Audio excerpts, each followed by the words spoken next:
हर गेहूं किसान का एक ही सपना होता है, बम्पर पैदावार। लेकिन ये होगा कैसे? इसका राज छिपा है पौधे के कल्लों में, यानी कि टिलर्स की मजबूती में। आज की इस बातचीत में हम इसी राज से पर्दा उठाएंगे। तो चलिए सीधे मुद्दे पर आते हैं। एक सवाल से शुरू करते हैं। वो कौन सा एक सबसे जरूरी, सबसे क्रिटिकल टाइम होता है जो गेहूं की पूरी फसल की किस्मत तय कर देता है? यही वो सवाल है जो आज हमारी पूरी चर्चा की जड़ है। तो जवाब है एक बहुत ही खास टाइम पीरियड, एक ऐसा दौर जो फसल के लिए आप कह सकते हैं करो या मरो वाला होता है। इसी को हम कहते हैं सुनहरा दौर। जी हाँ, ये नंबर याद कर लीजिए।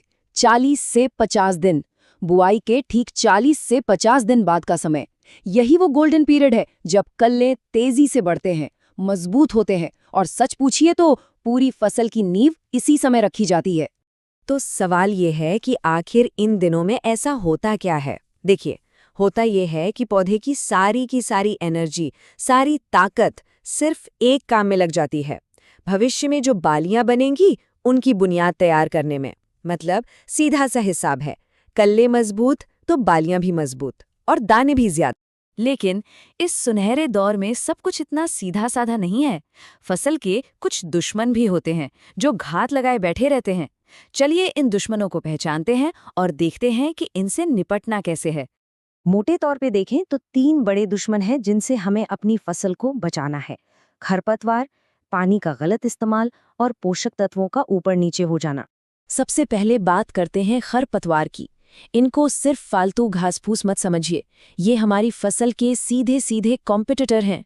ये वो सारे ज़रूरी न्यूट्रिएंट्स और जगह चुरा लेते हैं जो असल में हमारे गेहूं के पौधे को मिलने चाहिए थे, और वो भी ठीक उसी वक्त जब उसे इनकी सबसे ज़्यादा ज़रूरत होती है।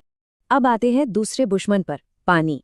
देखिए, सही और गलत तरीके में ज़मीन आसमान का फ़र्क है।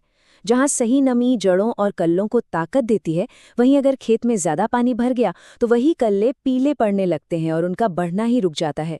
तो यहाँ पर बैलेंस यानी संतुलन बहुत ज़रूरी है। और हमारा तीसरा दुश्मन, वो है न्यूट्रिएंट्स का असंतुलन, खास तौर पर नाइट्रोजन।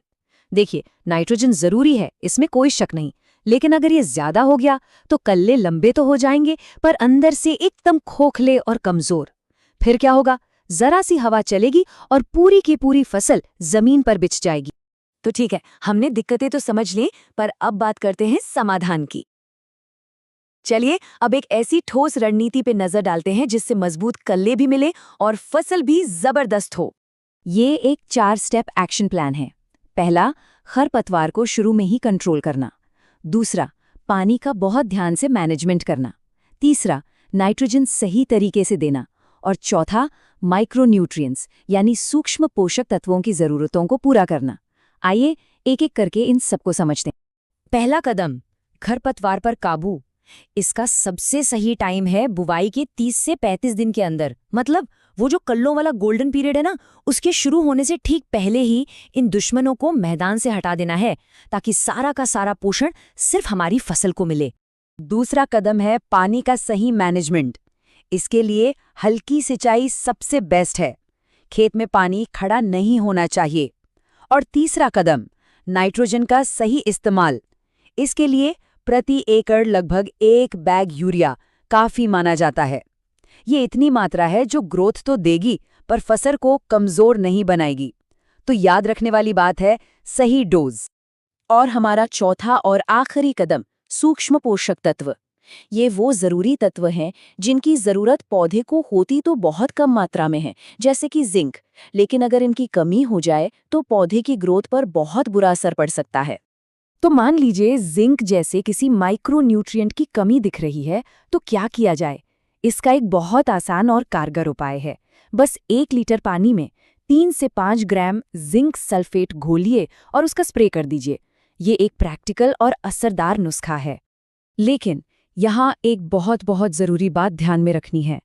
किसी भी माइक्रोन्यूट्रिएंट की मात्रा 1 लीटर पानी में 5 ग्राम से ज़्यादा बिल्कुल नहीं होनी चाहिए।